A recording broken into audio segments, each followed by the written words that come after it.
জীবন কখনো ন্যায়পরায়ণ নয়। জীবন কখনো তোমাকে সত্য বলে পুরস্কৃত করে না।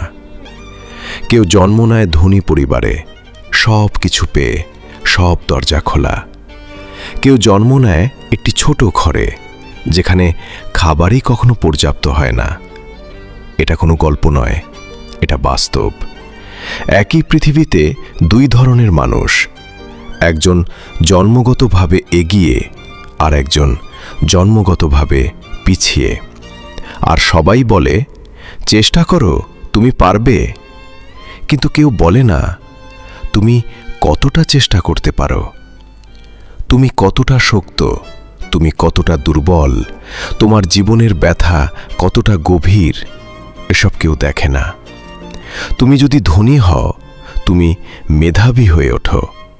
তুমি যদি গরিব হও, তুমি অপরাধী হয়ে ওঠো।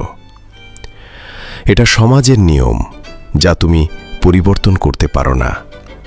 আর সবচেয়ে ভয়ানক সত্যটা হলো, জীবন তোমাকে কখনো ভালো মানুষ হওয়ায় পুরস্কৃত করে না। জীবন তোমাকে পুরস্কৃত করে যে তুমি কতটা কাঁধে বোঝা নিতে পারো, কতটা চাপ সহ্য করতে পারো, কতটা সময় তুমি দাঁড়িয়ে থাকতে পারো। তুমি যদি কষ্ট পেতে শিখো, তাহলে তুমি বাঁচতে পারবে। কিন্তু তুমি যদি কষ্টটা বোঝো, তাহলে তুমি ভেঙে পড়বে। জীবন খুব সরল।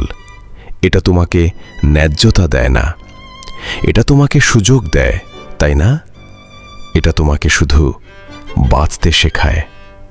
তাই আজ যদি তোমার জীবন ভেঙে যায়, আজ যদি তুমি হারাতে বসো, তাহলে মনে রেখো, এই পৃথিবী তোমার জন্য তৈরি নয়। তুমি এই পৃথিবীতে অন্যভাবে বাঁচার চেষ্টা করছো, আর সেটা সবচেয়ে বড় যুদ্ধ। কিন্তু যুদ্ধটা থামলে তুমি হারিয়ে যাবে না, তুমি নিজেই শেষ হয়ে যাবে।